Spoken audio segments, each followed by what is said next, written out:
ज्या माणसाची भूमिका किंवा विचार किंवा विश्वास फक्त गाणगापूरवरच मर्यादित आहे, दत्त महाराज म्हणजे गाणगापूर, दत्त महाराज म्हणजे गिरनार इथपर्यंतच जातं क्षेत्र आहे विचाराचं, त्याने अवश्य जावं.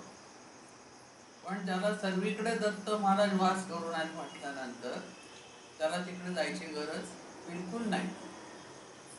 लक्षात आलं का? आता हे विठ्ठलवाडीचे देऊळ आहे, तिथे गोसाव्यांचे कोण होते वारी करणारे, म्हातारपणामुळे जाऊ शकले नाही. त्यांच्या मनाला ती बोच लागली की विठ्ठल आपल्याला भेटणार नाही. तर विठ्ठलाच्या जायचं तुझ्या शेतात मी आलेलं आहे असं ती आख्यायिका आहे देवाला.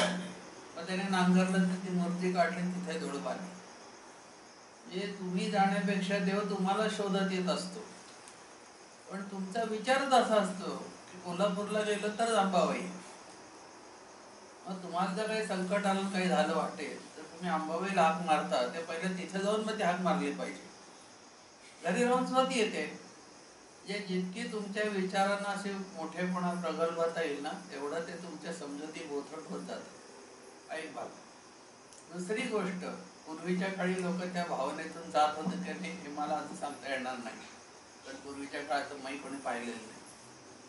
पण हल्लीची पुष्कळशी माणसं पर्यटन म्हणूनच जातात, बरं का, की तेवढंच दर्शन नाही झालं तरी चालेल, पण तिथे जाऊन आपल्याला ते हे खायचंय ना, ते हॉटेल चांगलं आहे तिथे, असे पण लोक आहेत.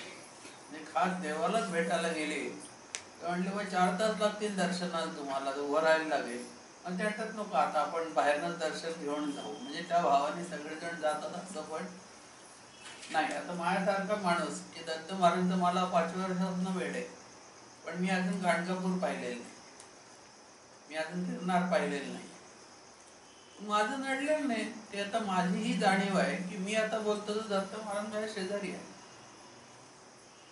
एवढा भाव तुमचा घट्ट झाला तर कशाला पंढरी जातो बाबा, कशाला पंढरी जातो, आहेत ना गाडगेबुवांचा आपण.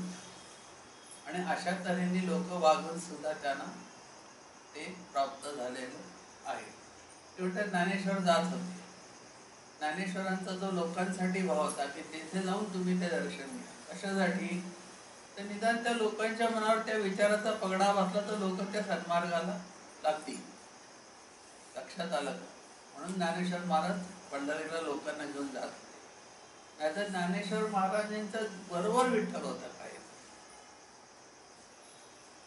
ही जाणीव जोपर्यंत तुमची बोथट आहे तोपर्यंत तुम्हाला ते जायला पाहिजे. पण जायला पाहिजे तर त्याचं अवडंबर नको, मोकळ्या मनाने जा. तिथं गेलो आता अभिषेक आमचा झाला नाही, एवढं सगळं मी करून आलो पण अभिषेक झाला नाही, म्हणजे एवढं सगळं करून आला, एवढे पैसे खर्च झाले, सगळं झालं, तिथलं येऊन झालं, पण केवळ एक अभिषेक केला नाही, मग आता आपण पाप लागेल वगैरे, हे जे काय असतं ना, हे माणसाने सोडलं पाहिजे. पण मुळात परमेश्वर असा आहे की तो कधी तुम्हाला काही वाईट तुमचं करत नाही. आपल्या मनाचा भाव जसा असेल तसा तुम्हाला त्याचा अंदाज अनुभव येतो. साईबाबाचं म्हणले, जयामध्ये जायचा भाव त्या तैसा अनुभव. तुम्ही जाताना तुमच्या मनात असेल की नाही आपण ते 500 ठेवले नाही यांना, मग तुम्हाला ते अंदाज, मग कुठे टोपी बसली करणार, त्यांना 500 ठेवले नाही मग टोपी बसली, म्हणजे पर्याय तुम्ही असं म्हणता की त्यांना दिलं नाही त्यांनी आपलं कापलं, असं नसतं.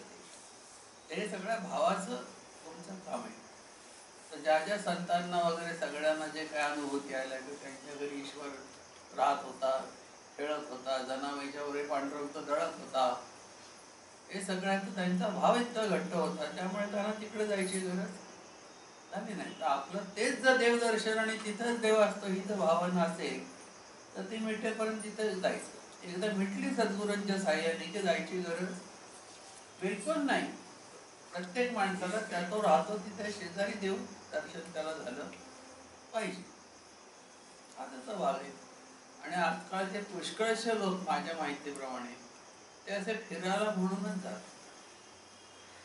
भगवंताच्या ओढीने किंवा संतांच्या ओढीने जाणारे फार पुढे तिकडे मग माझ्या आणखी काय तिकडे मिळतं म्हणलं ना, तिकडे वाडीला गेलात की तो खावा घेऊन या, तिथले पेढे घेऊन या, म्हणजे ते पेढ्यासाठी गेलेले असतात. आलोच आहे तर भेटू, दत्त महाराज भेटू असं असतं.